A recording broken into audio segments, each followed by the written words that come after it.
자, 부동산으로 투자를 해서 돈을 벌려면은요, 우리 가장 흔한 말이잖아요. 정말 발품을 많이 팔아야 된다라고 합니다. 그래서 지금 같은 때 정말 발품 너무 파시면 큰일 나니까 방송 통해서 보시면서 아, 이런 것들도 있구나라고 판단하시고 좀 날씨가 선선해지시면 정말 땀나게 또 발품 파는 시기를 가져가셨으면 좋겠다, 이렇게 말씀을 드리고요. 자, 투자라는 것은 발품을 팔기 위해서는 우리가 앞으로 성장할 수 있는 지역, 앞으로 어떤 호재가 있는지, 또 어떤 이슈를 갖고 있는지에 따라서 어느 정도의 뭐 가치 상승을 하고 또 가격 상승을 우리 한번 예상해 볼 수 있는데, 그것 중 하나가 어디인가에 대해서 또 오늘 이 시간을 통해서 또 한번 이야기 나눠보는 시간 가져보도록 하겠습니다. 자, 오늘 제가 준비한 내용은 이렇습니다. 자, 뉴타운 유망지역 분석입니다.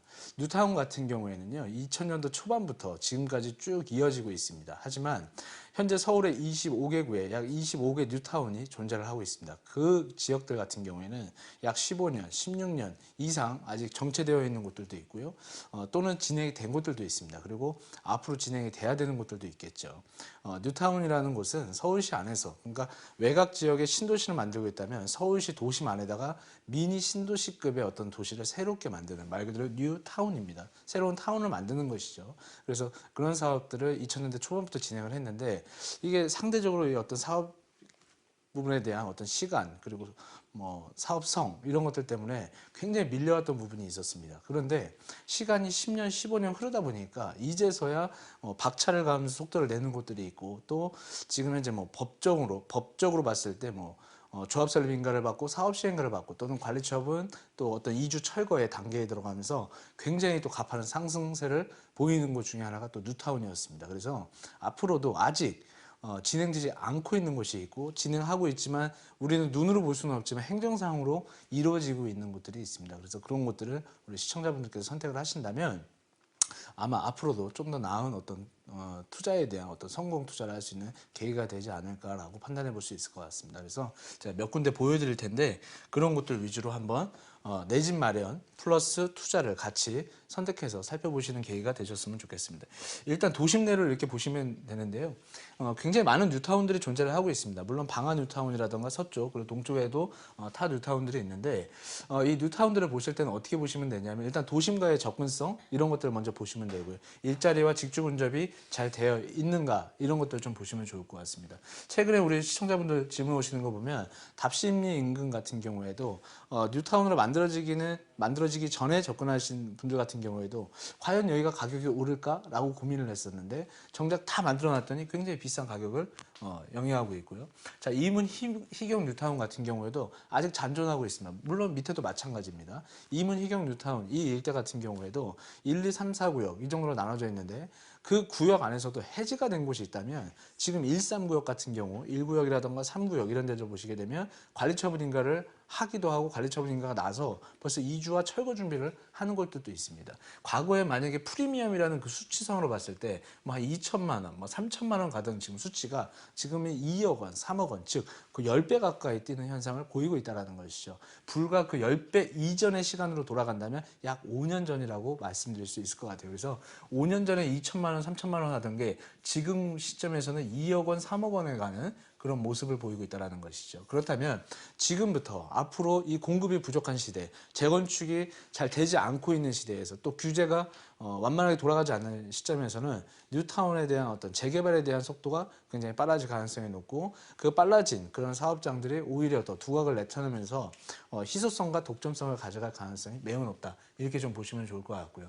장인 뉴타운 같은 경우에도 지금 속도를 굉장히 발빠르게 가져가고 있고, 해제할 지역들은 해제하면서 가고 있습니다. 자, 우리가 충분히 이 뉴타운의 재개발을 접근하실 때는요, 단계가 어디 와 있는지 꼭 확인을 하셔야 됩니다.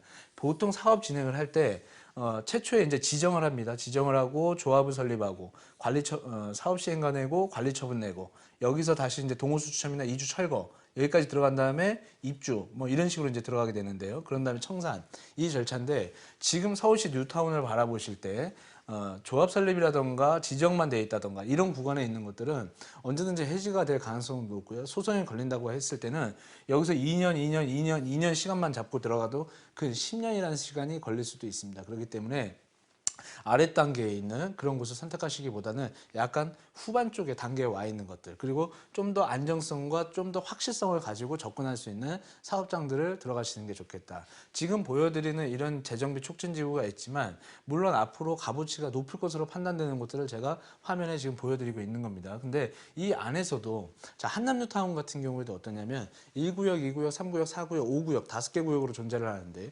1구역은 해제가 됐고요. 지금 추진하는 곳을 보면 2구역, 3구역, 뭐 4구역, 5구역이 진행이 되는데 그 안에서도 보면 3구역이 지금 속도는 가장 빠르게 진행되는 것으로 우리가 볼 수가 있습니다. 그래서 우리가 그냥 뉴타운, 한남 뉴타운이니까 또는 뭐 이문 뉴타운이니까 그냥 무턱대고 뛰어가는 것이 아니고요. 그 안에서도 몇 구역을 선택하고 그 몇 구역 중에서도 어디가 가장 속도가 빠르고 안전하겠구나 이런 것들을 판단하시고 들어가셔야 된다는 거 꼭 유의점으로 제가 말씀을 드리고 싶습니다. 자, 부가연 뉴타운이나 아연 뉴타운 이런 데들 만들어질 때도 보면은 도심하고 가깝기 때문에 즉 무슨 얘기냐면 일자리와 근접성, 역세권과의 근접성, 굉장히 불편했던 환경이 깨끗하게 만들어짐으로 인해서의 값어치 상승 이런 것들을 우리가 봐왔다는 것이죠. 자, 한남 뉴타운 아직 시작도 안 했습니다. 부가연 뉴타운은 일정 부분 했겠죠. 그렇다면 지금부터 이제 앞서 나갈 수 있는 이문 희경이라든가 동북쪽 거주와 투자를 좀 같이 가져가시려고 하시는 분들 한번 관심 가져보시고요.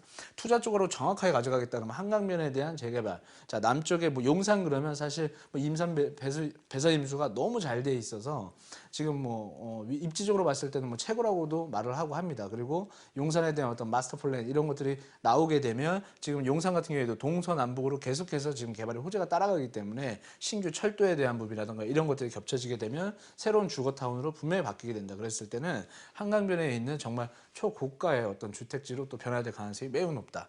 자, 노량진 뉴타운 같은 경우에도 보면 하나도 아직 되지 않죠. 그래서 속도가 빠른 구역들이 있는데 그런 것들 체크하셔가지고 접근하셔야 된다는 점. 그래서 아직은 미비했는데 그런데 중요한 건 10년, 15년 세월이 오다 보니까 이 단계들이 사업 시행 인가라든가 관리 처분 인가까지 와 있다는 것이죠. 그래서 이런 것들 잘 판단하시고 접근하시고 여의도 인근에 있는 신길 뉴타운. 자, 상암 지금 미디어시티라고 하는 라인에 주거 환경이 만들어지고 있는 가재울 이런 정도의 뉴타운들을 살펴보시고 그 안에서 아파트로 만들어지지 않은 아직 주택 상태가 되어 있지 않는 곳들을 선택해서 접근하신다면 우리 시청자분들에게 많은 도움이 될 것으로 판단이 된다 이렇게 말씀드리고 싶고요.